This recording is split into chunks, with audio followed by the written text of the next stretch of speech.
I si et diguera que un xiquet de Castelló va convertir els carrers, les festes i la vida del seu poble en poesia que encara avui s'escolta? Saps de qui parlem? Aquesta és la història de Bernat Artola i Tomàs.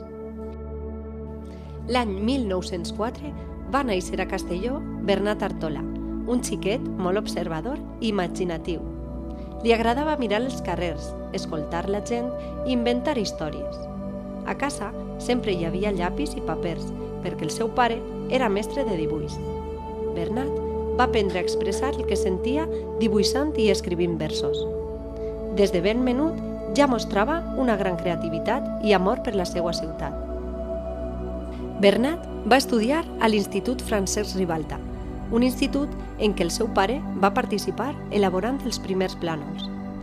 Va tindre mestres molt especials que li van ensenyar a pensar, llegir i estimar la cultura. Allí va conèixer altres joves que també estimaven la seva terra i la seva llengua. Junts parlaven de llibres, de poesia i de com fer un món millor a través de les paraules. Cada dia, Bernat aprenia alguna cosa nova i sentia que la literatura formava part de la seva vida. Bernat Artola no només escrivia poesia, també era un gran dibuixant i dissenyador. Va fer il·lustracions, cartells, dissenys de llibres i portades molt especials. Una de les seues portades, la del llibre Tombatossals, va guanyar un premi molt important a Madrid. A més, Bernat va escriure el pregó de Castelló de la Plana de les festes de la Magdalena, mostrant així el seu amor i compromís amb la seva ciutat. Bernat no escrivia sobre coses llunyanes o difícils d'entendre. Ell escrivia sobre el que coneixia i estimava. Els seus poemes parlaven de les places plenes de gent, del campanar que marca el pas del temps, de les festes, de les cançons populars i de la vida quotidiana del poble.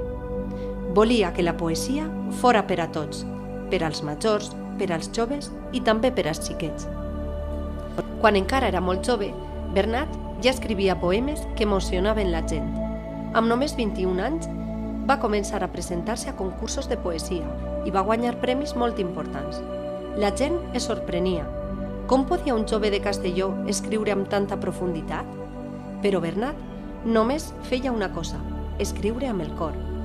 Va guanyar la Viola d'Or, la Flor Natural i altres premis als Jocs Florals i fins i tot Miguel de Unamuno va llegir la seva obra i la va elogiar. A poc, el nom de Bernat Artola començava a ser conegut fora de Castelló. Per estudiar a la universitat va marxar a Barcelona i després a Salamanca, on va aprendre molt. Va conèixer altres escriptors i va viure noves experiències, però sempre tornava a casa, on les seues arrels i la seva inspiració estaven a Castelló. Van arribar temps molt durs. La Guerra Civil ho va canviar tot. Després de la guerra, Bernat va patir moltes dificultats. No li deixaven treballar amb normalitat, ni ensenyar, ni expressar-se lliurement. Moltes portes es tancaven davant d'ell. Però, encara així, Bernat no va deixar mai de ser qui era. Un creador, un poeta, un home que estimava la cultura. I, sobretot, mai va deixar d'escriure. Amb la seva obra va demostrar que la paraula i l'art poden resistir les dificultats i que la passió per la cultura sempre troba camí, inspirant aquells que l'envoltaven i les generacions futures. Amb una família i un fill, Bernat va decidir marxar a Madrid per trobar feina i continuar endavant. No va ser una decisió fàcil. Deixar la seva ciutat, els amics i els llocs que estimava costava molt, però sabia que havia de buscar noves oportunitats per poder viure dignament i seguir amb la seva passió per la cultura i la creació. Tot i viure lluny, mai va deixar de pensar en Castelló.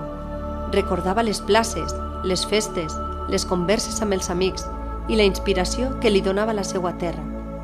A Madrid treballava, creava i escrivia, però el seu cor sempre estava amb el poble que l'havia vist créixer i li havia donat les arrels que el definien com a poeta i creador. L'any 1958, Bernat Artola va morir a causa d'una malaltia del cor. Tenia només 54 anys, però les seues restes tornaren a Castelló, la ciutat que tant havia estimat. Encara avui, els poemes de Bernat Artola continuen vius. els escoltem a les festes, als llibres i als carrers del seu poble, perquè Bernat va saber transformar la vida quotidiana en poesia.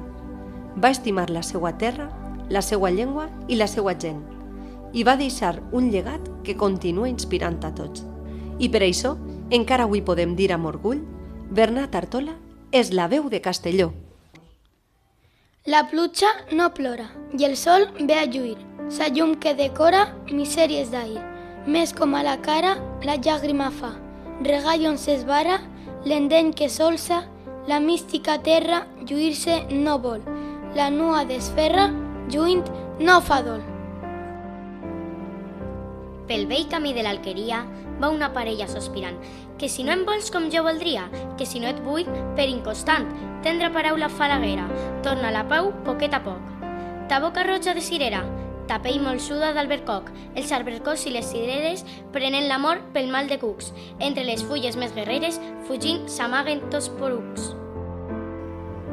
La terra de ma terra és pols del meu camí, que a mon dolor s'aferra i mai no fuig de mi. Si vaig cap a la vida, pel frau de mon voler, temolejant em crida al somni de son pler. I és pler d'empresonada, que veu un raig de llum, però en la flor que es bada, augura son perfum.